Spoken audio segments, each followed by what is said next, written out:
Last week I talked a little bit about this whole thing and with the blood moons and September and everybody getting all excited about things happening. And what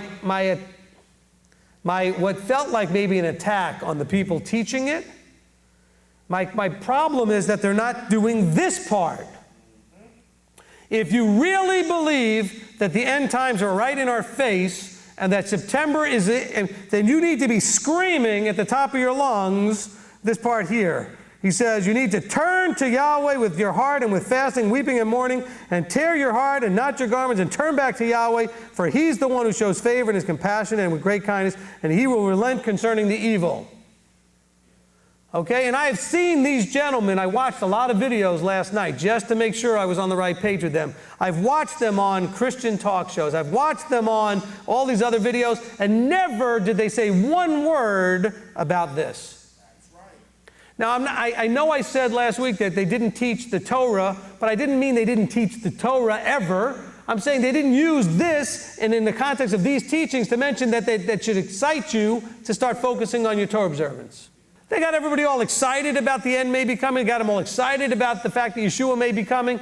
And you know what? If they really believe He's coming, then they should have no fear of getting on a Christian show and saying, and all of you are dead and in trouble if you don't figure out what you need to be doing.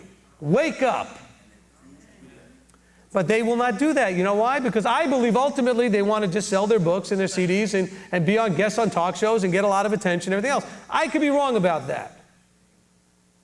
But that's what I'm seeing. How could you, and I've seen other guys who really should know better on some of these panels that I didn't mention last time, who really should know better, and they never took that opportunity because they know if they did, they'd be thrown off the show. Well, good, be thrown off the show. Look, if he says, listen to what we've read from verse 1 all the way to verse 12. That's scary stuff. If that's what's coming, if that's the day of Yahweh, and if they're saying it's coming in September with these blood moons, or whenever it's going to end up coming, well, then we better be telling people to tear your heart and not your garments and turn back to Yahweh your Elohim. For what does turning back to Yahweh mean? The covenant of Exodus 19. Obeying His commands in exchange for Him accepting you as His people. Because that's the covenant that they broke. Return to covenant behavior. He says, and He will relent concerning the evil.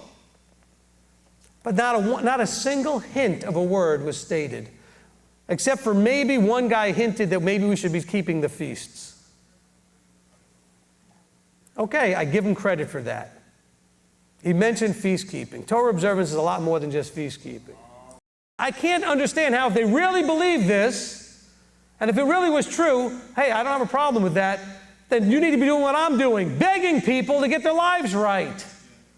And they'll say, well, we do that. But you don't use actual how. You say to people, get your life right, and don't tell them how to do it. You have to get it right in line with the Torah. That's getting it right. Get your Torah observance in line with Yeshua. That's how you get your life right.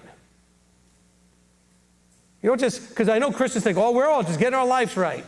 You know what they mean? I'm not on drugs anymore. I'm not beating my wife. I'm not cursing. I'm not drunk all the time. Hey, that's all great. Okay, I'm not discounting that. But that's going to happen anyway out of the fruit of Torah observance. Torah observance is going to fix all aspects of your life.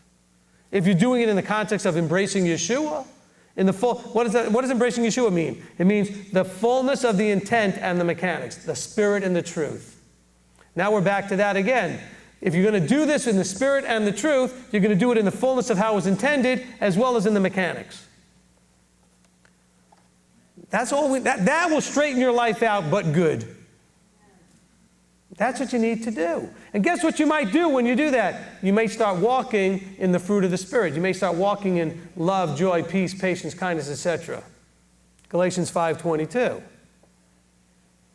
Because that's going to manifest from the Deuteronomy 10:12, which is, now Yisrael, what does Yahweh want of you but to fear Him, to walk in all His ways, to love Him and to serve Him and to guard His commandments.